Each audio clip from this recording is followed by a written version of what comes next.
नवरस का उपहार है ये गीत, गजल का प्यार है।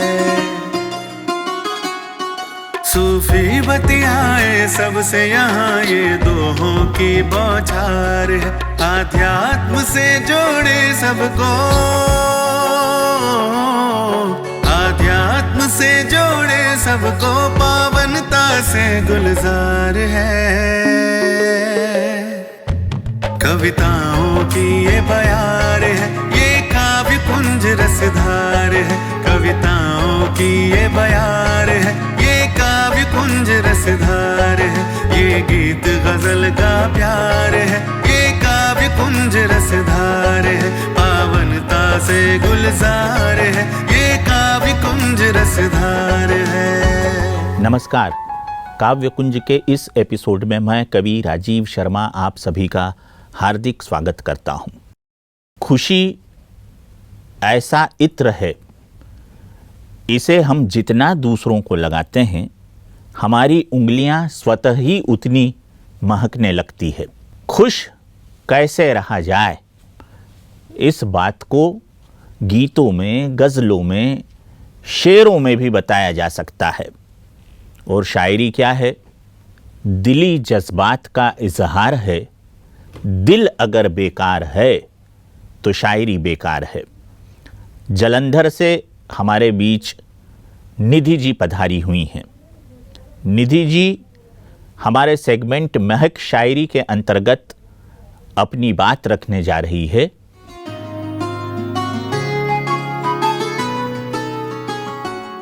खुश रहो, वंदना जी की लिखी हुई ये पंक्तियां हैं जिसे मैं आज यहाँ पर सुनाने वाली हूँ।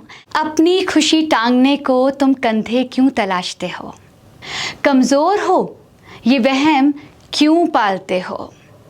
खुश रहो कि ये काजल तुम्हारी आंखों में आकर संवर जाता है। खुश रहो कि ये कालिक को तुम निखार देती हो। खुश रहो कि तुम्हारा माथा बिंदिया की खुशकिस्मती है। खुश रहो कि तुम्हारा रोम रोम बेशकीमती है। खुश रहो कि तुम ना होती तो क्या क्या ना होता। खुश रहो कि तुम ना होती तो क्या क्या ना होता। न मकानों के घर हुए होते, ना आसरा होता।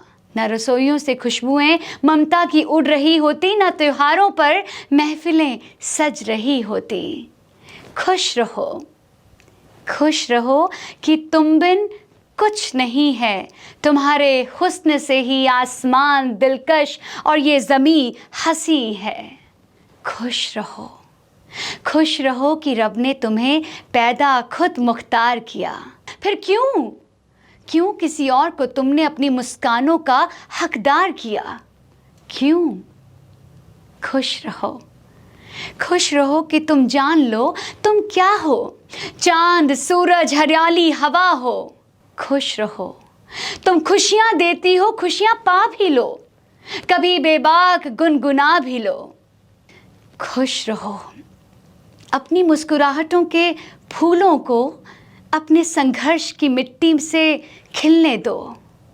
अपने पंखों की ताकत को नया आसमान मिलने दो। खुश रहो, और हाँ, मत ढूंढो कंधे के सहारे सरक जाया करते हैं। अपनी खुशी टांगने को तुम कंधे क्यों तलाशती हो, कमज़ोर हो ये वहम क्यों पालती हो। अपनी खुशी टांगने को तुम कंधे क्यों तलाशती हो। तो निधि जी बता रही थी कि सबसे बड़ी निधि खुश रहने की कला को कैसे पाया जा सकता है। आइए अब हम चलते हैं हमारे दूसरे सेगमेंट में, जिसका शीर्षक है काव्य पंखुरी। काव्य पंखुरी में आपके समक्ष सुमित जी उपस्थित हो रहे हैं।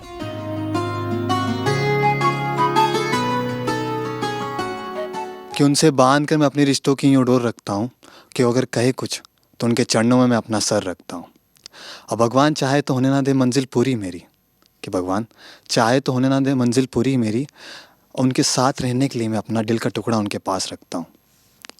कि बस मेरा प्रयास बस इतना रहे कि उनके साथ मेरा संगम बन जाए, कि मेरा प्रयास बस इतना सा रहे कि उनके साथ मेरा संगम बन जाए।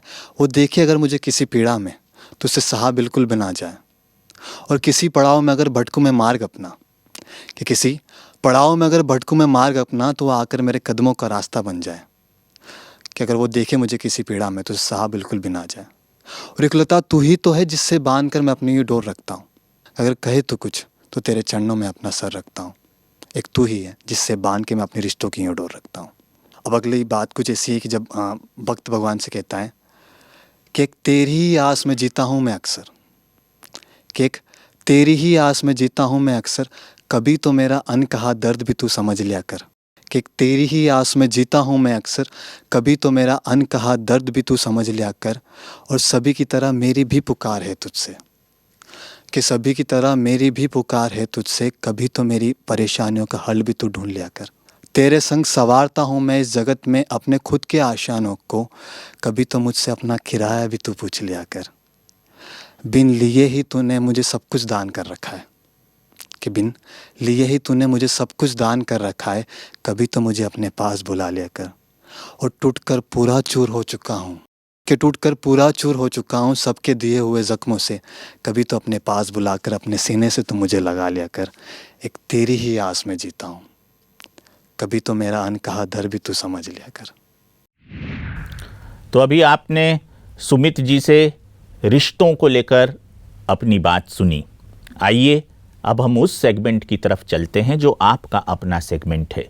इस सेगमेंट का शीर्षक है विविध, और विविध में हम सुनते हैं भांति भांति की रचनाएं हमारे श्रोताओं, हमारे दर्शकों यानी आपके मुखारविंद से।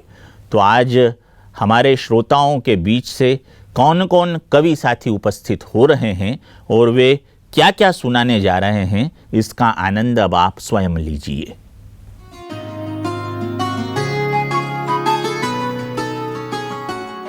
जन्म जन्म से कर रहे जिस प्रभु का इंतजार,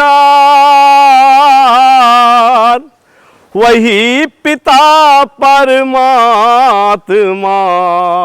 आए तेरे द्वार। प्रभु आ गए धरा पर सुनो साथियों, फिर न कहना कि हमको बताया नहीं। है अवसर यही मिल लो भगवान से, फिर न कहना कि हमको मिलाया नहीं। सुना होगा तुमने इसी देश में, प्रभु आएंगे एक दिन मनुष्य भेष में। प्रभु आ गए मगर पहचानो उन्हें, फिर न कहना कि हमको बताया नहीं। नाम शिव है वे रहते हैं ब्रह्मलोक में, रूप बिंदु में सिंधु समाया हुआ। वो परम आत्मा शिव निराकार है, फिर न कहना कि हमको दिखाया नहीं। जिसे ढूंढता कण कण में संसार है, वही बांट रहे घर घर प्यार है। लिखने तकदीर अब प्रभु दे रहे कलम, फिर न कहना कि हमको दिलाया नहीं। अब पल दो ही पल की बची जिंदगी, लो पहचान अपने पिता को सभी। योग सीखो और नर से नारायण बनो, फिर न कहना कि हमको सिखाया नहीं। है अवसर यही मिल लो भगवान से, फिर न कहना कि हमको मिलाया नहीं। फिर न कहना कि हमको बताया नहीं। ऐमन, आओ बैठ एक पल बात करते हैं। चलो इस जीवन की एक नई शुरुआत करते हैं। क्यों ऑफिस जाते वक्त तुम गुनगुनाते नहीं हो? बचपन के वो हसीन किस्से अब क्यों तुम सुनाते नहीं हो? कुछ हुआ है तुम्हें या कहीं तुम जाना चाहते हो? खुशी से बढ़कर ऐसी कौन सी मंजिल है जो तुम पाना चाहते हो? सब कुछ तो मिल गया है, फिर भी ये खोज क्यों है? अपने ऊपर रखा तुमने ये बोझ क्यों है? बहुत हुआ ये दुख और डरना, बहुत हुआ घुट घुट कर मरना। चलो फिर से एक कदम बढ़ाते हैं। देखो सुनो, परमात्मा तुम्हें कुछ पढ़ाते हैं। तुम विश्व के आधार हो, तुम छाए बेशुमार हो, तुम सफलता के सितारे हो, जगमगाते तारे हो। ऐ मन, आओ बैठ एक पल बात करते हैं। चलो इस जीवन की फिर एक नई शुरुआत करते हैं। तो ये था काव्य कुंज का आज का एपिसोड। हमारा ये एपिसोड आपको कैसा लगा, आप अपने विचारों से हमें अवगत कराइए। इस एपिसोड के प्रसारण के समापन पर स्क्रीन पर आपको हमारा पूरा पता, ईमेल आईडी और व्हाट्सएप नंबर दिखाया जाएगा। आप अपने संदेश इन तीनों माध्यमों में से किसी भी माध्यम से हम तक पहुंचा सकते हैं। हम आपके विचारों का स्वागत करेंगे, आपके विचारों का इंतज़ार करेंगे। और हाँ, एक बात फिर से बतला दें कि विविध में यदि आपके साथी, आपके परिवार का कोई सदस्य या आप जैसा ही कोई अन्य श्रोता या दर्शक अपनी बात रखना चाहे तो हम उसका भी अभिनंदन करेंगे। तो देवियों और सज्जनों, बहनों और भाइयों, आज का यह काव्य कुंज का एपिसोड यहीं पर समाप्त होता है। कवि राजीव शर्मा को आज्ञा दीजिए। नमस्कार।